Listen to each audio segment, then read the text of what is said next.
This morning, being Wednesday the 20th of September, our army drew up early upon the heath near Newbury. The Parliament army lay before us, having gotten the advantage of the ground.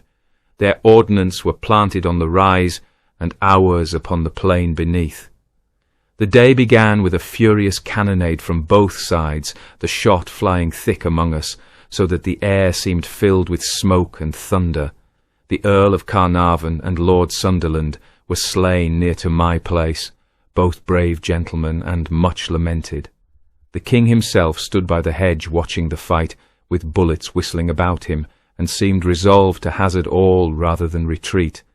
Our horse charged several times upon the enemy's foot, who stood obstinately to their arms. It was a cruel day, and neither side gained much ground.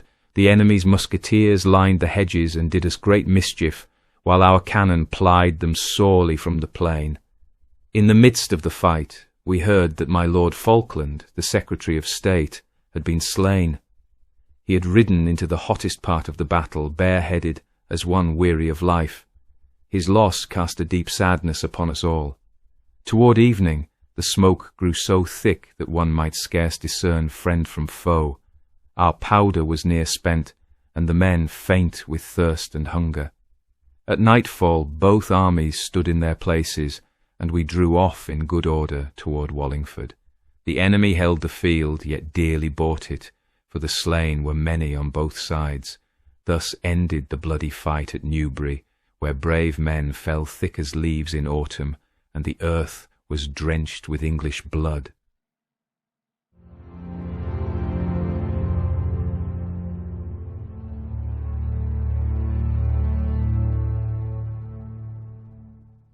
We came upon Newbury Field before sunrise, our army much weary from long marches and scant rest. Yet when the king's army appeared upon the heath, we took heart, for we knew London and the cause depended upon our courage that day. The king's guns opened early, the cannon shot tearing through the hedges where our men stood. Never did I hear such a roaring. The very ground shook beneath our feet. The smoke and thunder endured the whole morning without ceasing. Our own ordnance answered bravely from the rise, and the shot fell so thick that one might scarce breathe for the sulphur. By mid-morning the royal horse charged upon our left, led, they said, by Prince Rupert himself. Our pikemen closed their ranks, and with the London musketeers we gave them such a volley that their front fell back in confusion. Many gallant gentlemen of the enemy were slain in that charge. In the midst of the fight, word ran through the ranks that the Lord Falkland was killed. Some among us pitied him greatly, for he was said to be a man of virtue, though misguided in his loyalty. The battle continued fierce till evening.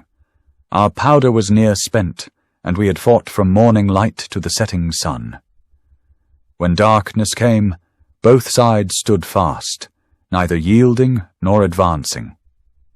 The field was covered with the dead and dying, friend and foe together, and the cries of the wounded were grievous to hear. That night the king's army drew off toward Oxford, leaving us masters of the ground. We gave thanks to God, though we had small stomach for triumph. The victory was dearly bought, yet we had preserved our cause and the city of London. I never saw such valour among Englishmen, nor so bloody a day as that at Newbury.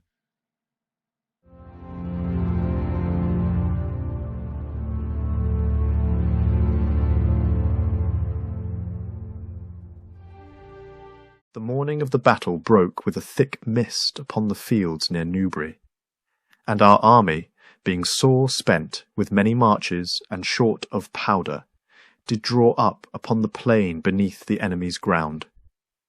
They had possessed themselves of the hill and the hedges, where their musketeers fired with great advantage.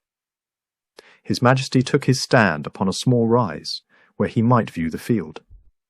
He exposed his person freely to danger, for the bullets flew thick about him, striking the ground and passing close to his horse's mane.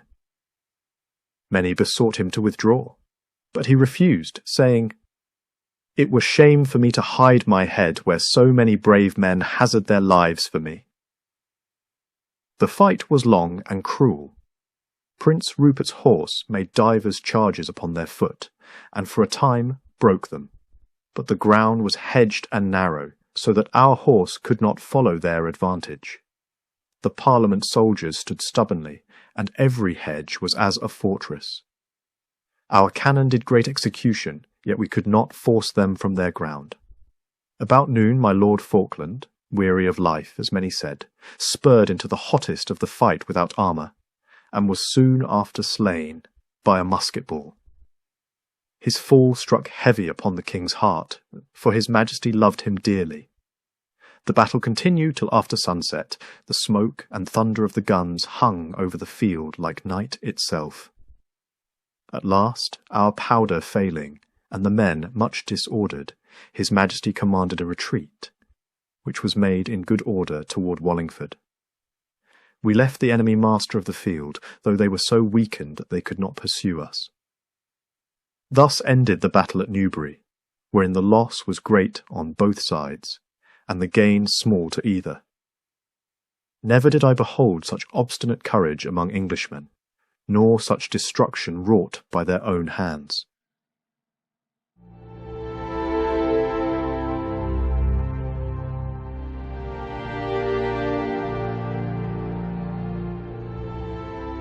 We marched from Reading all the night before, and came upon Newbury Field at break of day. Our feet were sore and our bellies empty, yet the word went down the line that the king himself was before us, and so every man made ready. The ground was rough and full of hedges, behind which we took our stand. About 6 of the clock their ordnance began to play, and the shot came so thick that it seemed as if the very air were tearing apart. The first ball I saw struck down 3 of our men at once, and I thought my time had come. Yet when the word was given, we fired our volleys as steady as on the parade ground. The king's horse came on in brave fashion, their armour glittering in the sun. Prince Rupert himself, they said, led the charge. They thundered toward us, but our pikes held firm, and when our muskets spoke together, they left many dead upon the field. The smell of powder and blood was thick in my throat, and the smoke so dense that I could scarce see my own hands. Once, when the firing ceased for a moment, I looked about me and saw the ground strewn with bodies, red and blue coats mingled together, friend and foe alike. A wounded cavalier beside me begged for water, but none had any to give. I tore a strip from my sleeve and bound his arm, and he thanked me, though his voice was weak. All that day we fought, firing till our bandoliers were near empty, and our shoulders bruised with the kick of the musket. The sun went down, red as blood through the smoke, and still the volleys cracked from hedge to hedge. At last the word came that the king's men were drawing off. We were too weary to cheer. That night we lay among the dead, too tired even to dig trenches for the wounded. Many prayed softly, others slept with their muskets in their hands. I remember thinking that God had spared me, but I could not tell for what reason. Never had I seen such a day, Englishmen killing Englishmen till the fields ran dark.